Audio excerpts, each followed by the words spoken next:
I think we should probably go ahead and get started. And welcome to everyone who's joining, and greetings, and also happy World Health Day.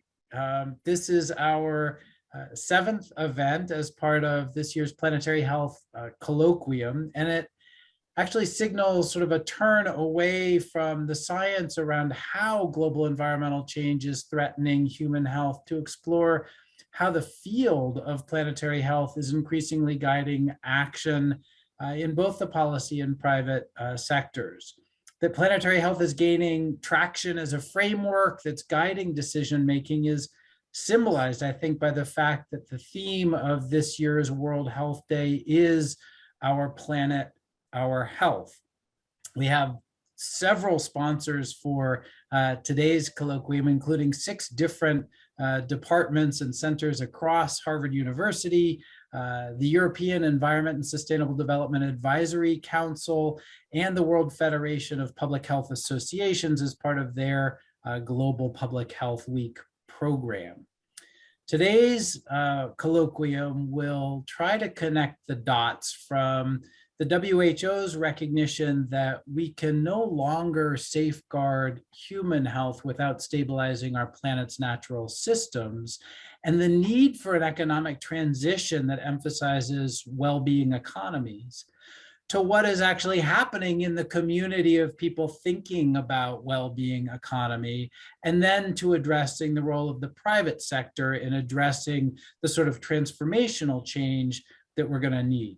We are enormously lucky to have a former Planetary Health Campus ambassador from the Planetary Health Alliance, Dr. Iris Blum, moderating our panel. Iris is a powerhouse. She's a PhD candidate at the London School of Hygiene and Tropical Medicine, researching how to make health systems more sustainable and resilient in the context of climate change.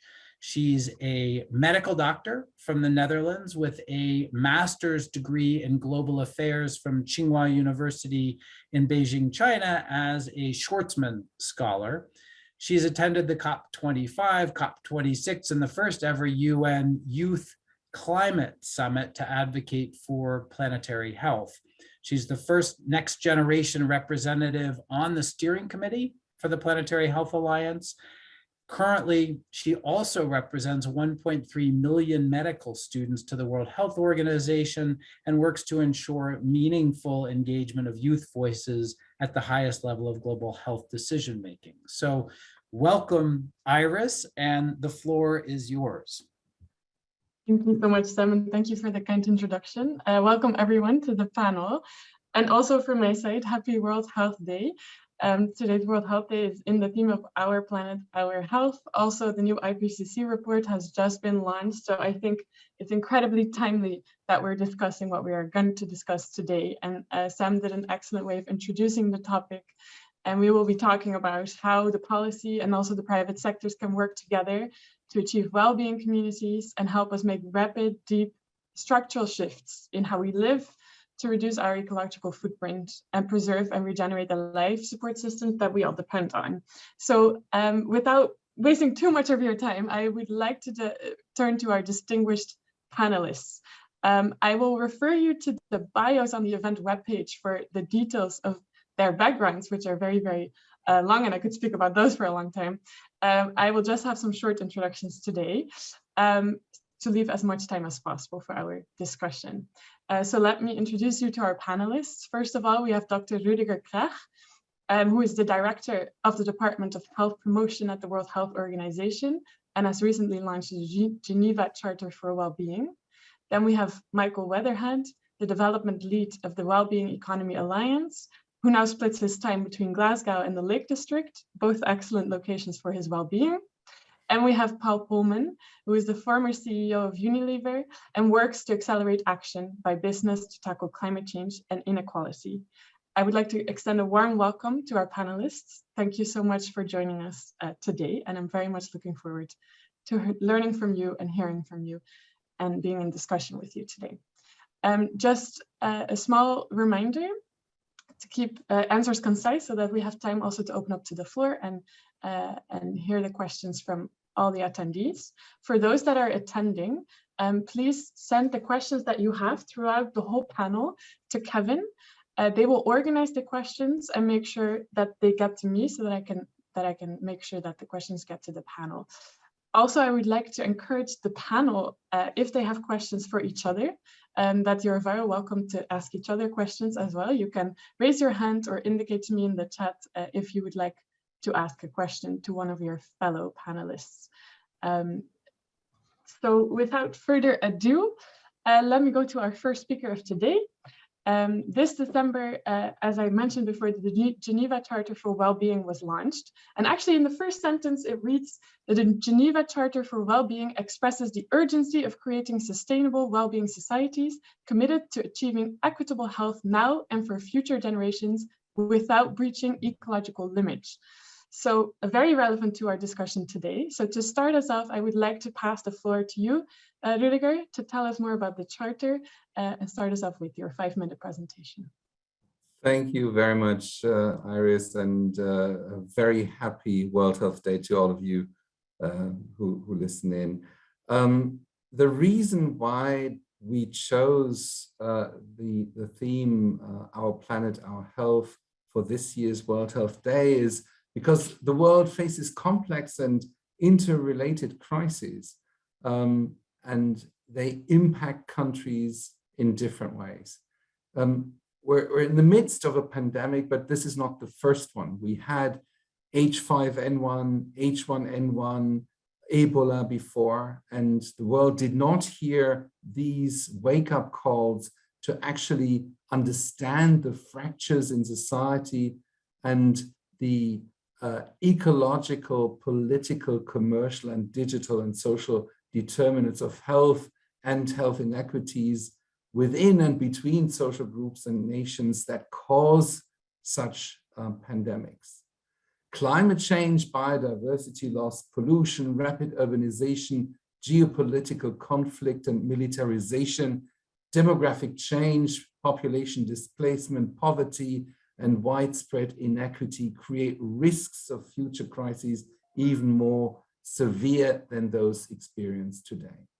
So there is this urgency, Iris, as you said, for us to have responses that require investments that integrate the planetary, the social, the community, and individual health and well-being, as well as then, of course, social structures to support people to take control over their health and lives.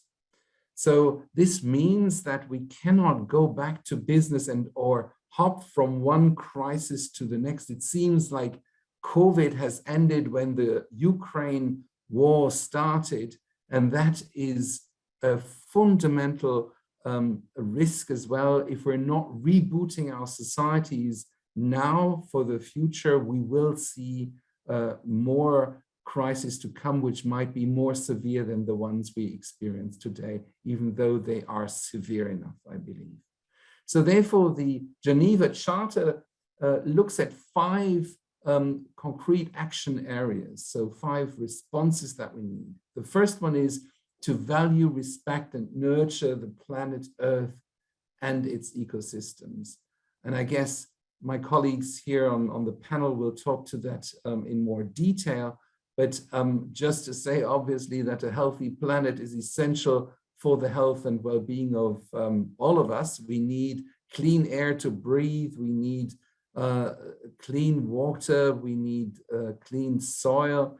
And we know that the climate change already is actually exposing us to enormous health risks. And so therefore, we need to get the temperature increase below 1.5 degrees.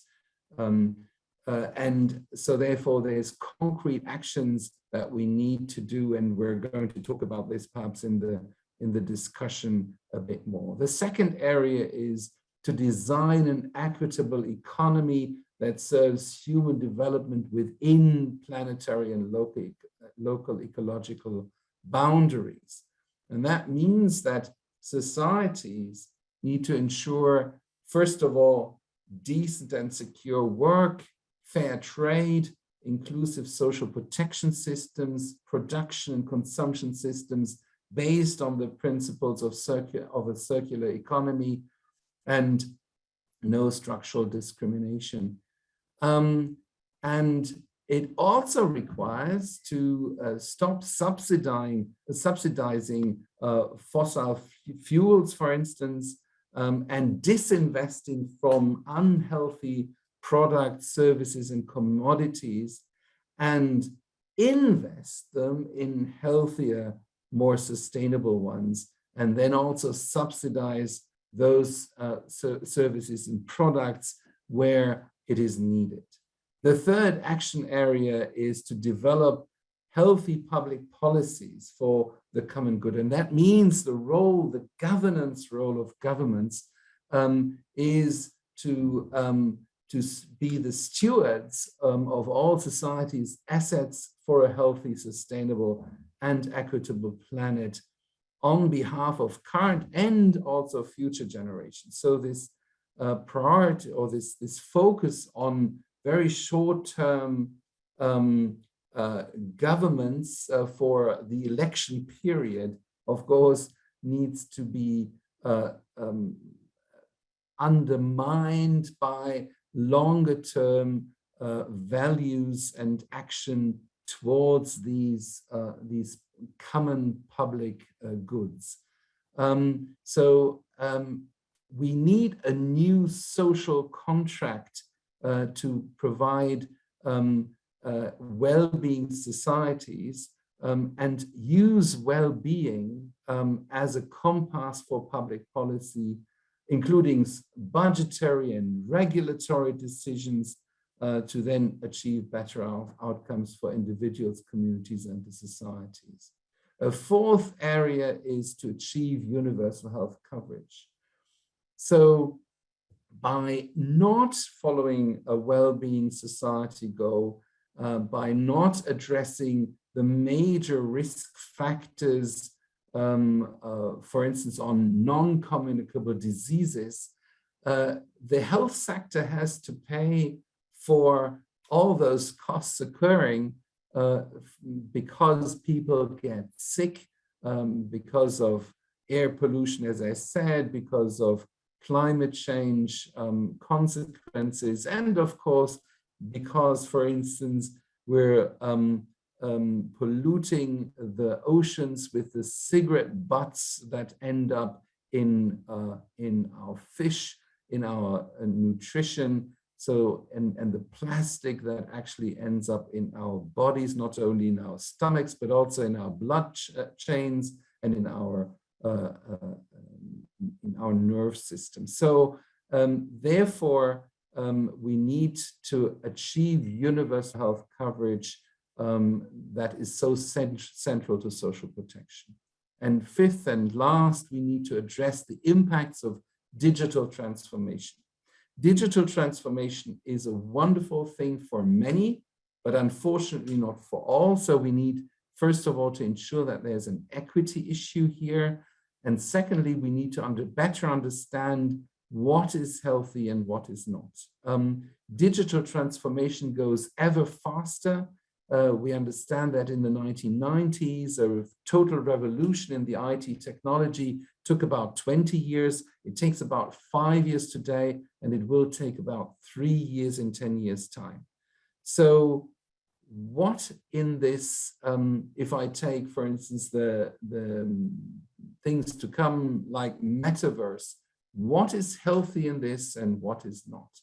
We need to better understand those impacts and also address the increasing hate, misinformation, and bullying that is happening in the internet, in the social media. We need to have a better understanding what is true and what is evidence-based so that people can take healthier decisions. And with this, I hand back over to you, Iris. Thank you. Thank you very much, Rudiger, for that excellent introduction to the Charter. I'm personally very excited for all the values that are reflected in the Charter, which you mentioned, including equity.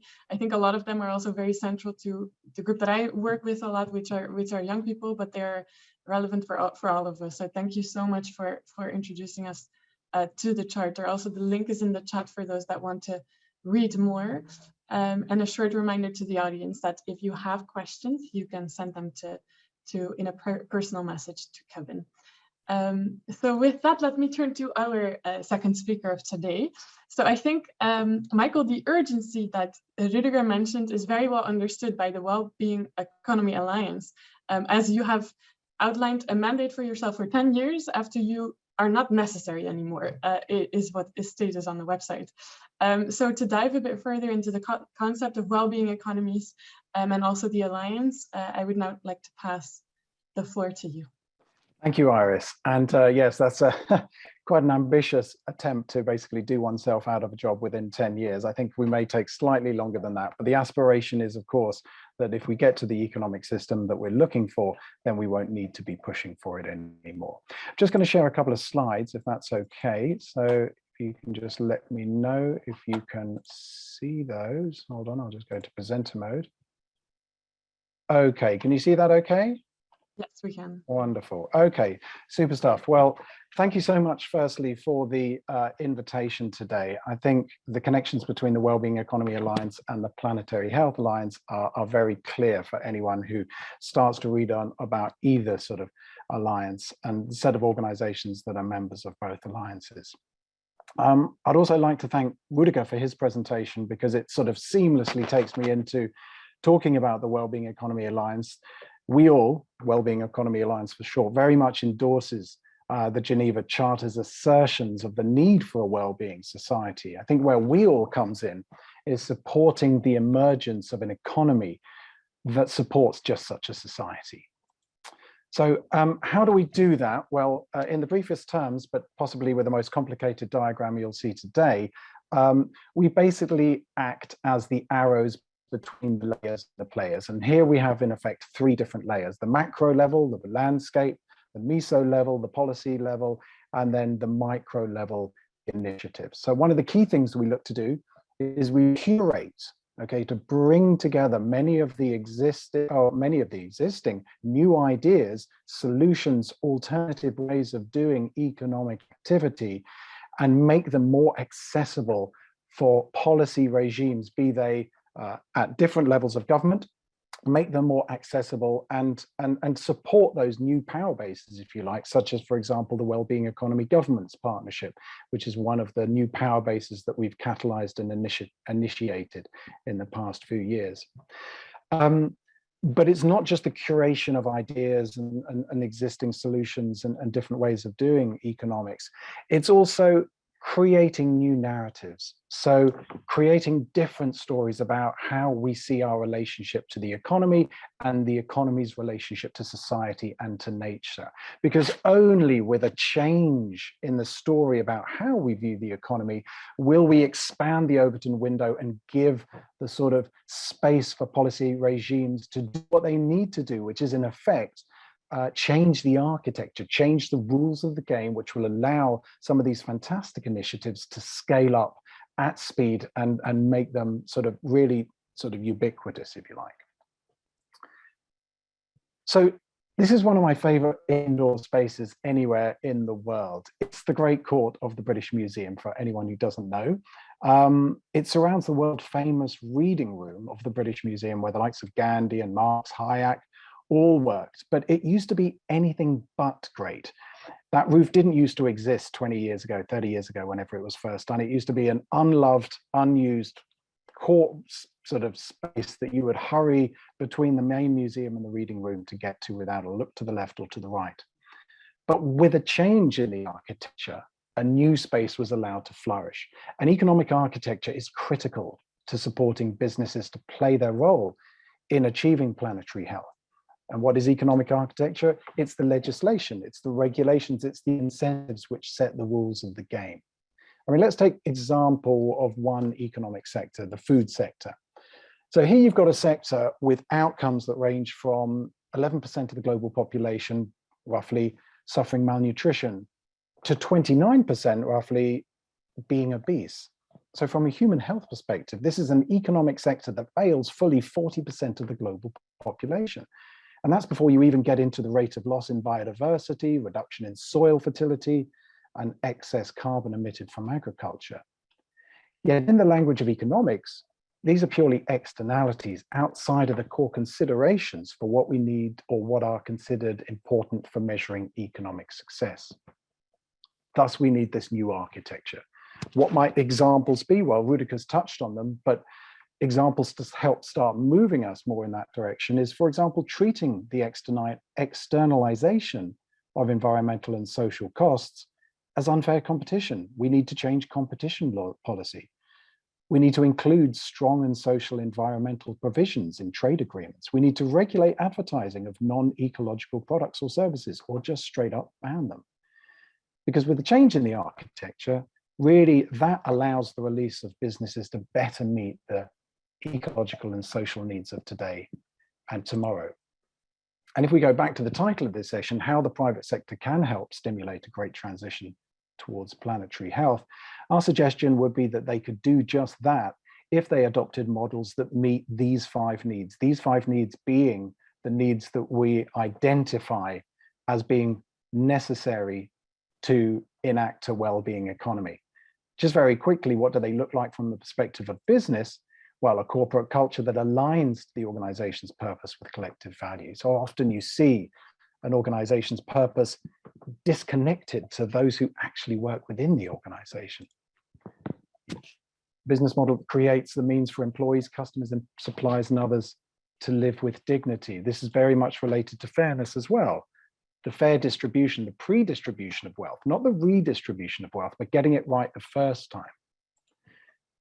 Critically, of course, with the Planetary Health Alliance, the use of natural resources to restore them into ecosystem in ways that support regeneration instead of causing harm. We need to, it's no longer okay just to do less harm. We in fact need to be positive in terms of actually helping nature to recover.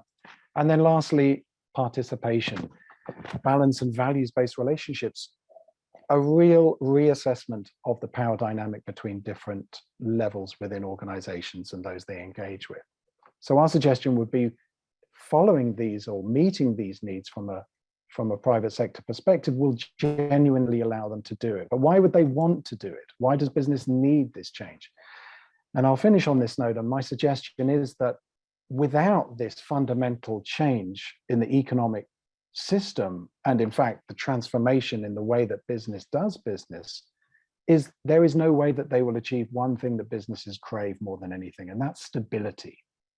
We are only going to have ever more frequent crises, as was alluded to by Iris and Rudiger, that will just keep coming and coming and coming unless we quite literally turn around the way that we view the role of the economy as being in service ultimately of society and the planet. So I'll leave it at that because I think I've only got 5 minutes and I suspect I may have taken slightly longer. So back to you, Iris. Thank you very much, Marco. And coincidentally, believe it or not, I was just in the British Museum this morning, and now I do see that architecture in a very different light. So thank you so much for your presentation and for sharing those important insights with us. I will move to our third panelist of today. Paul, your recently published book, Net Positive, How Courageous Companies Thrive by Giving More Than They Take. It focuses on the private sector, and it also very much connects with a lot of the concepts and values that have been mentioned so far today. Michael just mentioned that changing architecture that we need, also in relation to competition. And I think you have once said yourself, and I quote, "We should not compete on the future of humanity." So with that, I'm looking forward to hearing more from your side. So the floor is yours. No, thank you, Iris, and thank you, Samuel. And indeed, we should not compete on the future of humanity. And I think both Rudiger and Michael have made that very clear. And talking a little bit more from the private sector perspective, I think it builds very well on what Michael was just explaining, which I can 100% relate to. Also, thanks to the other partners, obviously, across the university, because I know you do this together in the spirit of partnership, and nothing better to celebrate World Health Day in that spirit. We need major systems changes here to make it work for all of us, to make it work for the planet, to make it work for future generations. And that can only come if we put the greater good ahead of our own self-interest, if we forge these partnerships so well and captured in goal number 17 of the Sustainable Development Goals. I love your Planetary Health Alliance vision of protecting and generating the Earth's natural ecosystems for generations to come. And I think it is more urgent now than ever. I was also actually happy to see the Planetary Health Alliance actually came out of a initiative that started with the Rockefeller Foundation support. I think it was already 6 or 7 years ago, and I have the honor to be actually on the Rockefeller Foundation board. So it's good to see that the money is being used for the things that we needed to do. Thanks to Rudiger for the Geneva Charter and its concrete action steps once more. And Michael to actually say that we can't have the economy if we don't take care of the ecology. And that is probably what we have started to discover with COVID. It is what it is. As mentioned, there are many things coming at us. It's not easy to be a CEO nowadays. The changes that we see are well beyond the change that we saw at the Industrial Revolution. The speed or the window that we have for action is shorter than what we had with the technological revolution. And it's simply not easy to navigate through these choppy waters. And indeed, clarity of direction, clarities of laws, rules, and regulations that guide us is now more important than ever. If COVID has done anything to us, it probably has shown us that we can't have healthy people on an unhealthy planet. It has been a massive wake up for everybody. And frankly, I think it has put a magnifying glass on our shortcomings. We have first and foremost discovered that we're all connected. The issues of human health or biodiversity destruction or climate change or inequality or social justice with the tragic death of George Floyd, the economic pressures, all of this coming together. We're now recognizing that this is a systems challenge, and we're starting to connect the dots. John Muir, as you well know, he founded the the Sierra Club. He said it very well when he said that when you pick out anything by itself, you actually find that it is hitched to everything else in the universe. We are all connected. We are first and foremost citizens of planet Earth. And I think that's at the heart of the Planetary Health Alliance, this systems thinking, where we need to think about treating the underlying causes of the diseases instead of continuously reacting short-term, nearly in panic, on the symptoms alone. We've also discovered during COVID once more that we can't have infinite growth on a finite planet. And anything we can do forever is by definition unsustainable. It is amazing that in the 4.6 billion years that this planet has been around, and put it on the scale of 46 years, human beings have only been here for 4 hours. The Industrial Revolution started 1 minute ago.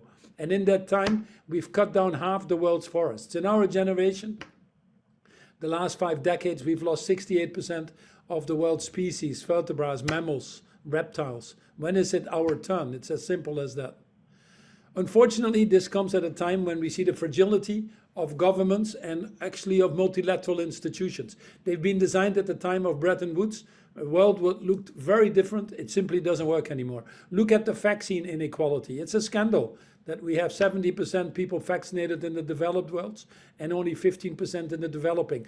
Look at the reluctance of Western countries to put even a minimal amount of money on the table for the Green Climate Fund to help developing markets who frankly went at the origins of this problem to deal with resilience or adaptation if you want to. And the sad thing is we've discovered also in COVID that the cost of our failures is enormous.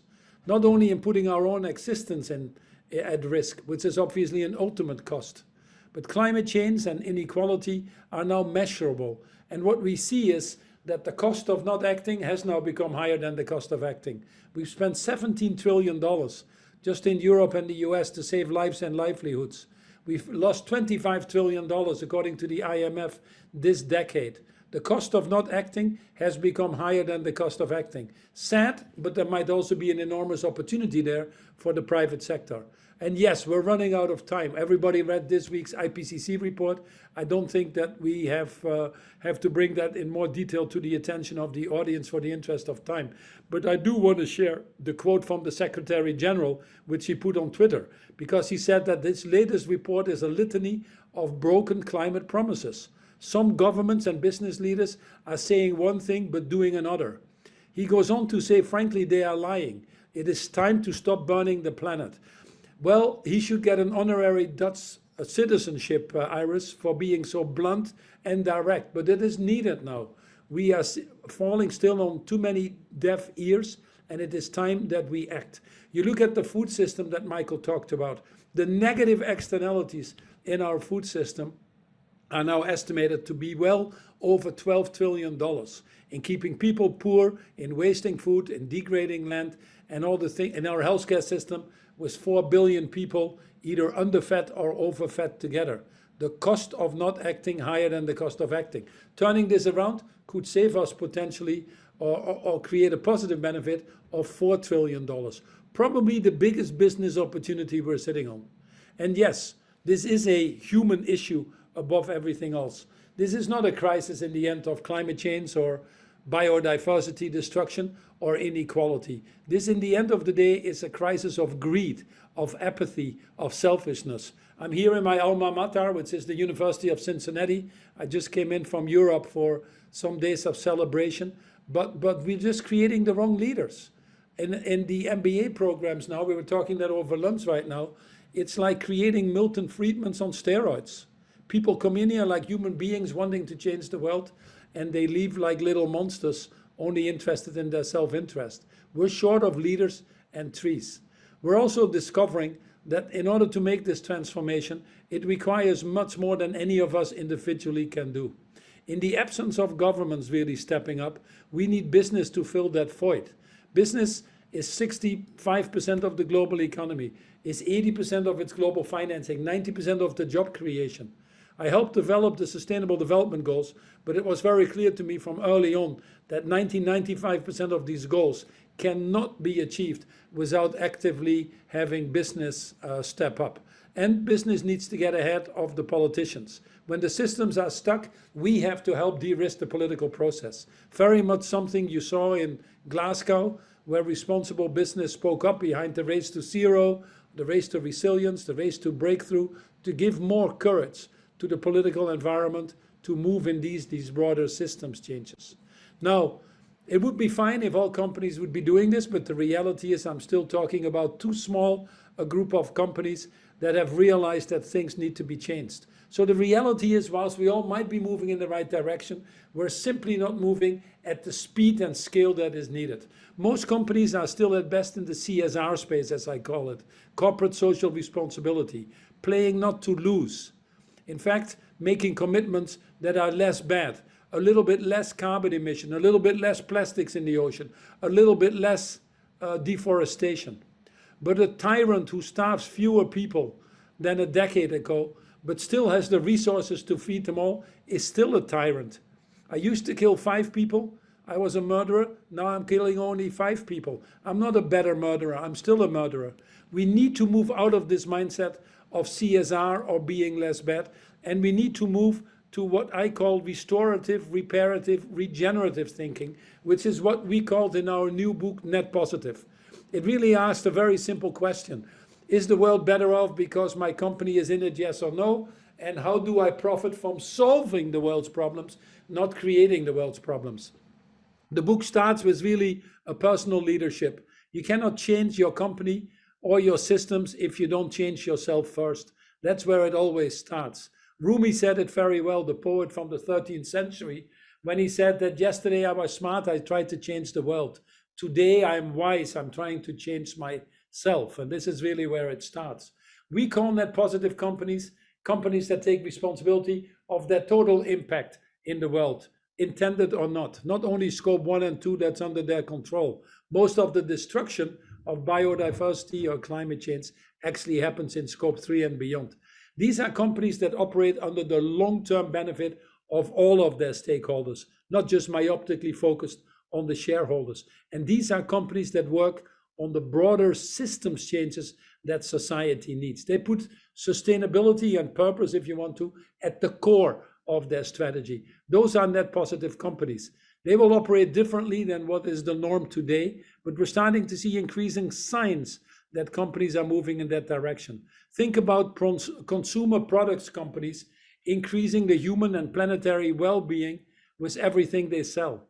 Think about the food and agricultural companies that we talked about, embracing the regenerative practices, making the soil richer, restoring biodiversity, sequestering millions of tons of carbon, and yes, giving these farmers a livelihood that they've so aspired to over the years. Think about companies working actively with governments and civil society, not to advocate their own self-interest, but to put the right frameworks in place to deal with these challenges. Now, the good thing is that we're starting to see examples of these new partnerships emerging. We need to create more. We also need the standards and transparency that is needed. Without having the right transparency, without having the right measurements around the materiality, we don't get there. I'm particularly excited with the Sustainable Standard Board that was launched in the COP26 in Glasgow, where we all were, or the science-based target for nature that is starting to take hold, and we need to accelerate, and some of the initiatives that we saw during the climate negotiations, where people finally understood that this is not about an energy transition. This is energy, but also nature, and that we need to look at these things together. This is a whole holistic issue, if you want to. So finally, I'm glad to see that the Business for Nature Alliance, which has always been a little bit difficult to get business involved in that area, that is now over 1,000 companies, that we're putting it on the agenda of the COP27 in Sharm el-Sheikh now, that we have the COP15 in Kunming, hopefully moving things forward, that it's finally getting on the agendas of the G7 and G20. Obviously, the looming food security issues coming out of this horrendous tragedy unfolding in the Ukraine is another impetus for change. I do agree with Rudiger that we need to watch it now, that we don't have the vested order push us back into where we came from. That is absolutely not an alternative. We need to now accelerate the moves to this greener, fairer, more inclusive society. And that ultimately boils down to our leadership, our consciousness, and the way we act individually and together. This is a moment of leadership. Humanity comes from the word humus, which is the word earth. We're all connected in that sense with the planet, with our fellow human beings, and together we need to solve it. I love it when the quote from Wangari Maathai, when she said it very clearly, that in the course of history, there comes a time when humanity is called upon to shift to a new level of consciousness, to reach a higher moral ground. And I think we can all agree that that time is now. Thanks. Very much, Paul, for very eloquently elaborating on the issue, and also the urgency was very clear from what you were telling us, and this need for a holistic approach, and very much also the need for businesses to step up and for systems change. So thank you very much for that. Before I go on with the questions from my side and the questions from the audience, I just want to stand still 1 second and ask if the panelists, do you have any questions for each other at this moment? Michael, go ahead. Yes, thank you, Iris. Now, I'd love to ask you, Paul, about what are the financing arrangements of some of the net positive companies that you feature in your book? Because if you remember the final slide of my presentation, it wasn't the planet and society in service of the economy. It was, in fact, the economy ultimately then in service of finance. And finance has stopped a long time ago being this sort of neutral intermediary in service of the economy, and has almost become the end game and has driven so much destructive behavior by businesses. So how have those net positive businesses overcome the direction of travel of modern day finance?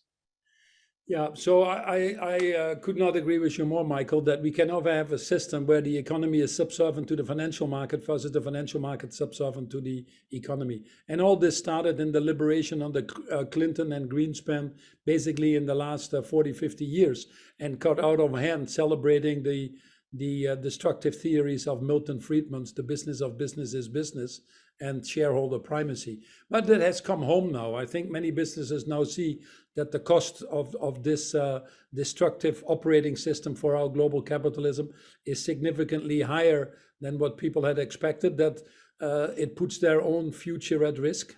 Business cannot succeed in these societies that fail.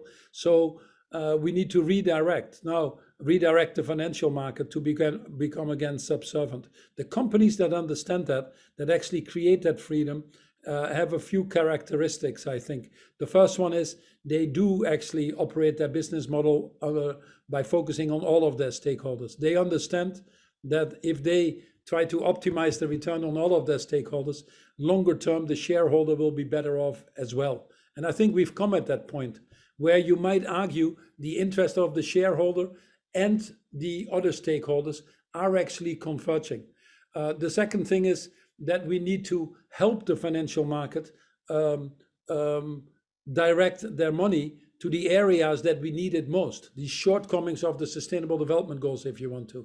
And that can only be done if we put the right frameworks and incentives in place, if we start to measure it, if we ensure that companies have to own these negative externalities and take responsibility for it, if we start to report on that and holding people accountable to that. And it is starting to happen. It's interesting now, you see more of the change in the financial market being driven by the young people like Iris, demanding change, demanding a seat at the table, stating it's their future more than ours. But we also see the financial market, because the financial market is rapidly moving from risk mitigation, I would argue, to seizing opportunities. They're not driven by morality. We don't have to fool ourselves. So it's a combination of transparency, legislation, and courageous business leadership. In the end, I think you can actually create the tipping points that are needed. And some of these tipping points are starting to be visible, just like we are seeing green energy, let's say solar and wind, becoming a tipping point, and everybody now understanding that it is an investable asset. Soon we will be there with electric vehicles. We're at that tipping point. Hopefully we'll get there soon with agriculture as the next phase. And what we now need to do is that our regulatory framework keeps up with that pace that is needed for society. And that's what we're focused on as the main driver, I would say. Thank you very much for that. Rudiger, I see that you have a reaction, I think. Yeah, Paul, first of all, I think we need to get from a shareholder to a stakeholder value, right? So to really see who is involved, who has a stake, and that this is in the center. But my question is actually to both of you. In the health field, we're talking about health in all policies. And when we do this and we talk to, let's say, the ministers of finance or the Minister of Housing, they say, well, all good, but our agenda is actually to do good economies, or our agenda is actually to build good housing. And health is not really part of that. So the question I have is, how do we get out of our individual silos? How do we now bring this whole agenda together? And that was what was behind our health promotion conference, really. But my question to you is, how do you see that we're looking at the synergies of the different vertical agendas that we have? Thank you very much. Michael, can I pass it to you first? Yeah, absolutely, Rudiger. I mean, just last year, we actually published a report called Failure Demand, and it's all about looking at the incredible costs to government of needing to pick up the pieces of dysfunctional economic sectors. And in fact, it looks at the paid work sector, it also looks at the housing sector.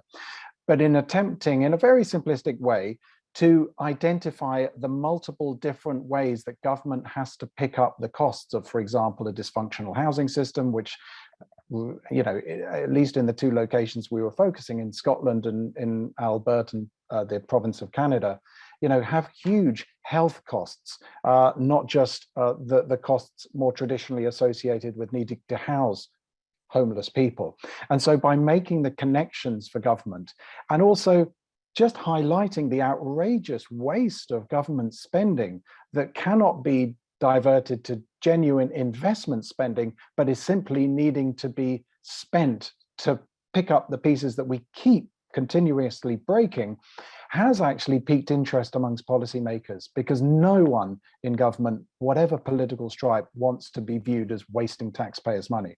And so that certainly has seemed to have cut through this last year. So just one small example of how we try to join and connect the dots for policymakers. Thank you, Michael. Do you have a short reaction as well, Paul? No, I don't want to add too much, because I totally agree with Michael. We are now able to measure all these costs. You know, like in a company, you can measure what it costs by not having diversity, by not having decent strategies to reduce your carbon emissions, by not having human rights standards in your value chain, by having unhealthy employees and the cost of sickness of that.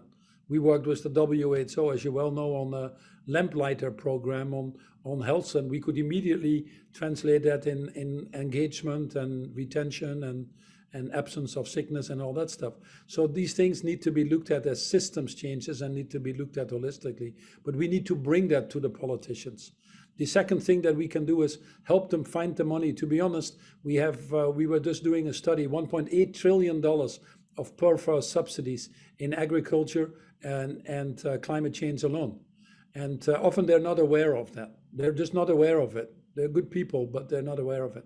So bringing that to their attention and providing alternatives now is good. And then the third thing is take their risks away. It's not easy to be a politician. They're running on 3 months at best election cycles. And yet we're talking here about doing the right things for the longer term. That undoubtedly, if you want to jump high, you have to go through your knees. And the politicians don't have any room to do that. But if they get enough backing from the responsible part of the private sector, of business, you know, just like we said at the time of COVID, if you want to bail out these industries, then demand from them that they stick to the climate agreement on Paris, or, you know, demand action, because it's our money in society. And otherwise we don't support you. So use these opportunities to go in the right direction, for example. But you need to encourage politicians to do that. It's not easy to be a politician, nor should we be cynical or skeptical about them. We should help them. The governments that do it best are the ones that embrace them as SDGs. You know, you look at the governments of Colombia or the Nordic governments, Ethiopia before the disaster, Japan, they appointed ministers for the SDGs that basically had a coordinating role across ministries. Like on climate change, when we started fighting that at the time of the COP21, which was a success to some extent, but not as much as we would have liked to, was because we forgot to target the finance ministers, for example. So all these things are integrated in all of the ministries. Now having a coordinating role, like you would have in companies, a coordinating role across these ministries around the Sustainable Development Goals, is proving to be a very powerful framework to help them all. Yeah, this coordination, if I may just come in, I think that's really crucial. In all the countries where we now see a move towards well-being societies, we see also that there's central governance mechanisms to coordinate the different action in the different ministries and also incentivize them. So, for instance, having well-being budgets helps a lot. So to nudge the different ministries to actually come together, work together on this, and have concrete impacts on this then, because it's closely monitored. So I think what you're saying makes a lot of sense. The other is the community engagement and participation. You're saying people need to demand. Well, first of all, I think they need to be part of the game. So, and that's in all our interests. Of course, also policy interests because it's the voters. And the question here is, how can we empower people to participate and engage, and therefore then demand, right? So, and we're seeing in a couple of countries that the contrary is happening, where people are disempowered, where they're actually excluded, where they do not have the right to speak up and raise their opinions, right? So that is destroying the world and societies. Absolutely. I have a short question for the two of you. In one of the things that I personally believe in business is a big galvanizer now for change is in fact the young generation. I'm here in the US, the Great Resignation. Everybody writes about that. People like Iris, they all are more purpose driven. The Gen Zs, the millennials, they pick companies now and they've clearly made choices to look at more than salary alone. So it's a big galvanizer for change that we're using to get some of these CEOs to a higher level of consciousness.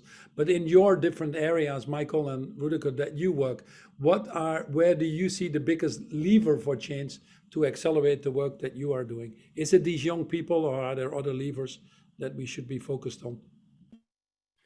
Well, in my area, young leaders play a central role.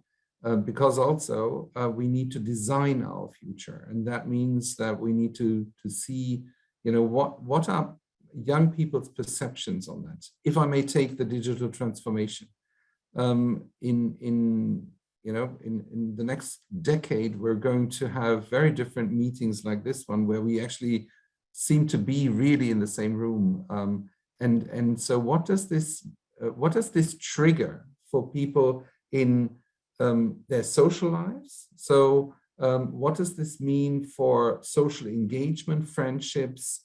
How do you make friends outside? How do you consume? How do you search for information?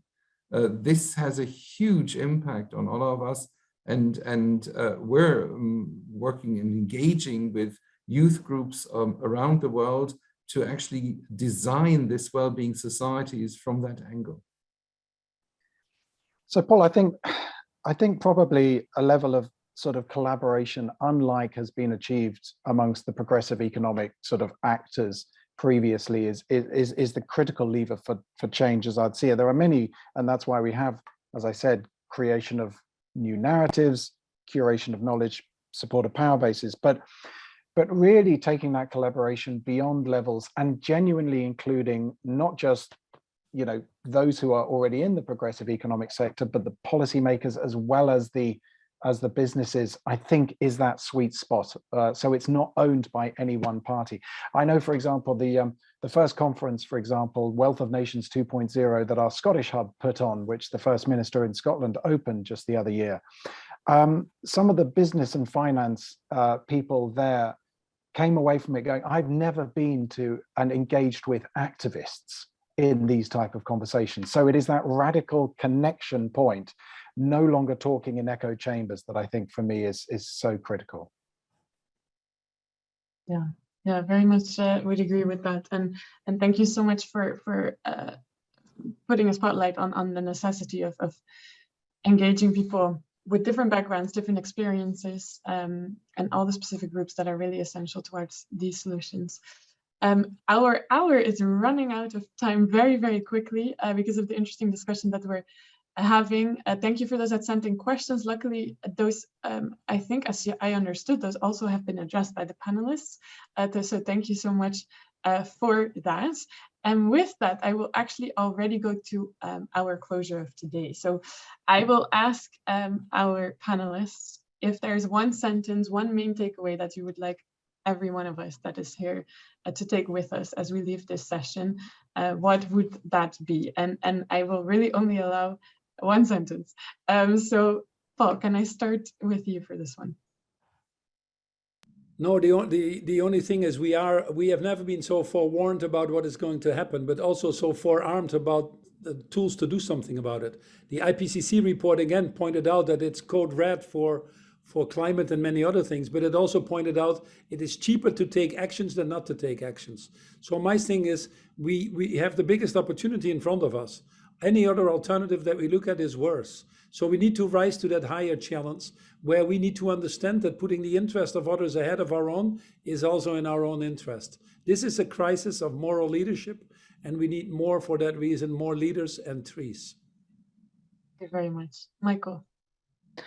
I think I might borrow from the front of our vision document, which basically states that this is bold, vital, and achievable.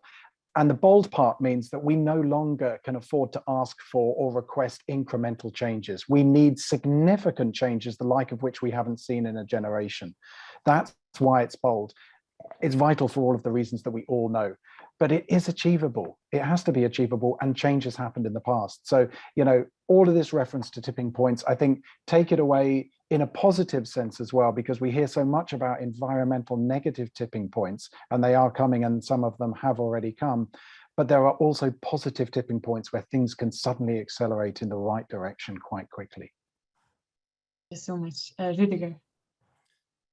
Humanity has always been able to address the challenges and problems they face.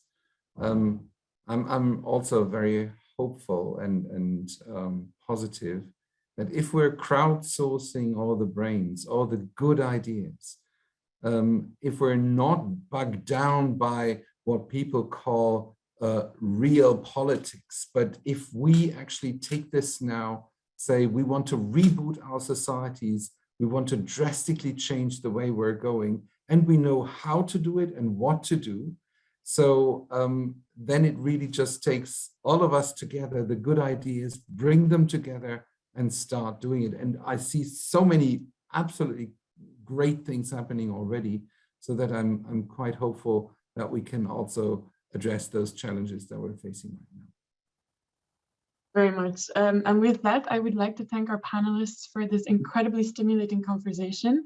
And to close this discussion from my side, I would like to share a short quote that I think really encapsulates one of the key points or the key takeaways from my side from the discussion today. It's from Climate in Color. It also highlights a strategy that I think is vital for our well-being, as we've talked about this health emergency that we are a part of. What is also vital is that we take care of ourselves so that we can take care of others. And I think what is vital from my perspective for my well-being is to act, and also to empower those around me to act. And I would like to encourage you to do the same. So the quote, it reads as follows: "Whether we are driven by rage or by theory, by creativity or by education, whether we are doctors, activists, authors, musicians, lawyers, or mothers, there is a role for everyone in the climate movement." End of quote.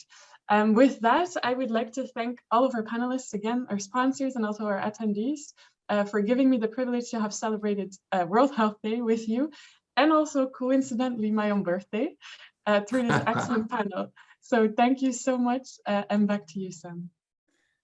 Thank you, Iris, and thank you ever so much to Rudiger and Michael and Paul and Iris, to you for your outstanding moderating of this session. It's been just such an incredibly rich conversation. I feel like we could have spent the whole day on these issues. We heard the World Health Organization say that we cannot effectively safeguard human health into the future without stabilizing our planet's natural systems, which is a pretty extraordinary statement. And then we heard from Paul that those natural systems are really crumbling under the weight of humanity's collective ecological footprint, and that we need deep, rapid structural shifts in how we live as a species on Earth, a kind of shift that we've called in our community the Great Transition. And we heard that to achieve that great transition, we need a new economic architecture that prices externalities appropriately and creates the sort of regulatory environment and incentives to allow businesses to exhibit the sort of bold leadership that Paul has become really famous for. So it's sort of a fascinating moment where we're seeing these fields that used to be thought of as really discrete fields of public health and environmental science and economic theory and business and governance all becoming completely entangled in the central question of our generation of how do we navigate sort of this next generation and move to an aspirational future that we can all feel but requires these deep structural shifts. So super rich conversation. Thank you all for making it happen. Next month will be the final of our Planetary Health Colloquium series, and we're incredibly lucky to have Akam Steiner, the administrator for the United Nations Development Program, as well as Hindu Ibrahim, who's a pastoralist woman from Chad, from an indigenous community in Chad, who's been an incredible champion for the SDGs, and they'll be talking about planetary health and the SDGs at different scales. So I hope you'll come to that last session. It will be on May 4th at 1 p.m. Eastern Time. And with that, a final thank you to all of you for making this such an incredibly rich conversation. And we'll close. Remember that this has been recorded so we can share it with others as well. Thanks again. Thank you all. Thank you very much.